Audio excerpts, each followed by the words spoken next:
Bonjour, ici Aurélien. Dans cette vidéo, j'aimerais vous donner des conseils d'efficacité pour pouvoir produire du contenu pour votre blog. Parce qu'aujourd'hui, le marketing de contenu, c'est quelque chose de très important. C'est quelque chose que tout le monde utilise pour attirer tous les jours du trafic sur son site internet, que ce soit un blog ou alors un site internet plus classique. Et en fait, le problème, c'est qu'il y a beaucoup de personnes qui ne passent pas à l'action, qui ne développent pas du contenu. Donc c'est peut-être votre cas et je tiens à vous rassurer, c'est absolument normal. Il faut que je vous explique un truc, c'est que là, il y a quelques semaines, j'ai écrit un livre. J'ai écrit un livre en moins de 60 jours.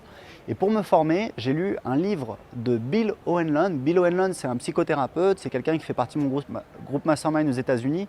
Il a écrit, je crois, Bill, peut-être 30 ou 40 livres. C'est quelqu'un d'incroyable, voilà, qui a énormément d'expérience. Et en fait, il aide les gens, enfin les écrivains, à écrire et à publier leur premier livre.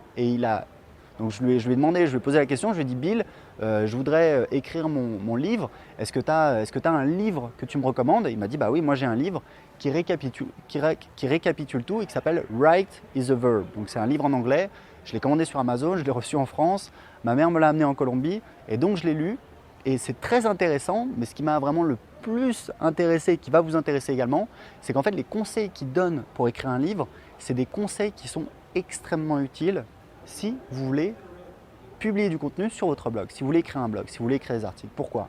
Parce qu'en fait, c'est exactement les mêmes problèmes que rencontrent les écrivains en herbe que les blogueurs. C'est-à-dire qu'en fait, les écrivains en herbe, il y en a beaucoup, même la grande majorité, qui n'y arrivent pas. Pourquoi? Parce qu'ils ne passent pas à l'action, parce qu'ils n'écrivent pas. Et en fait, tout le truc, c'est de se pousser de se pousser pour agir, pour passer à l'action. Et ce qui est impressionnant, c'est que le livre de Bill, je dirais les 3/4, c'est vraiment qu'un travail psychologique là-dessus. Parce qu'en fait, il sait très bien que les gens veulent écrire un livre. Alors il y a plusieurs motivations, il parle des motivations au départ. C'est peut-être pas forcément des bonnes motivations, c'est voilà, juste pour l'ego. Il y a peut-être des motivations qui sont plus importantes parce que voilà, on a vraiment un message, on veut aider les gens. Donc voilà, il y a un travail un petit peu un travail de fond à faire au niveau des motivations pour bien cerner ces motivations au départ du projet.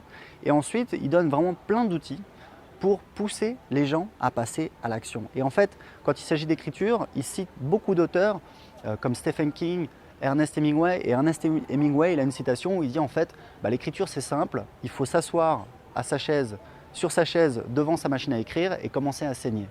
Et en fait, le conseil qui revient tout le temps, mais c'est ce que je dis à mes élèves de mes formations web marketing depuis des années, c'est que voilà, il faut se lancer, c'est comme ça qu'on apprend. Le problème, c'est que les gens attendent un petit peu le moment parfait, le moment idéal. Voilà. Combien de fois j'ai entendu quand j'aurai 15 articles, quand j'aurai voilà, un beau thème, etc., je commencerai à faire la promotion de mon blog. Ça ne fonctionne pas comme ça. C'est aujourd'hui qu'il faut commencer à écrire, à publier sur votre blog. C'est comme ça que vous allez attirer des gens. C'est comme ça que vous allez vous faire repérer par voilà, des partenaires potentiels, même si c'est qu'un échange de liens, c'est déjà un partenariat.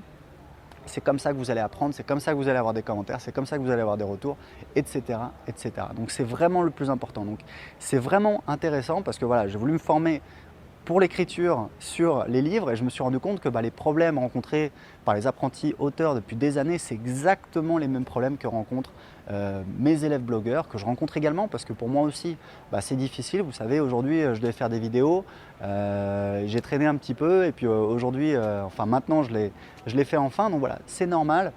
Les difficultés que vous rencontrez, tout le monde les rencontre et en fait le jeu c'est juste de passer à l'action. Il y a une citation de Woody Allen qui dit en fait 90% du succès c'est juste 80% of success is showing up. Ça veut dire 80% du succès c'est juste le fait de venir et de faire et d'essayer parce que la plupart des gens n'essayent même pas. Donc ça c'est vraiment important de comprendre. Ne visez pas la perfection, je le dis tout le temps à mes élèves, que vous vouliez voilà, publier un livre, créer un blog, créer un business sur internet, créer une entreprise. Ne perdez pas de temps à essayer de faire le plan parfait, foncez, passez à l'action, identifiez un petit peu les résultats, vos erreurs, et puis vous corrigez, et puis vous avancez. C'est ce que font les gens dans le Lean Startup, c'est ce que font les gens dans les process d'amélioration continue, dans les entreprises, dans les petites entreprises, dans les grandes entreprises. C'est valable également pour vous. L'idée, c'est vraiment d'avancer, de tirer un petit peu des conclusions et d'apprendre et de s'améliorer tout le temps. Voilà, écoutez, j'espère que ça vous a aidé. En attendant, si vous attendez le plan parfait ou l'idée parfaite, n'attendez plus, lancez-vous. Si vous avez des questions, posez-les en dessous de cette vidéo. À très bientôt.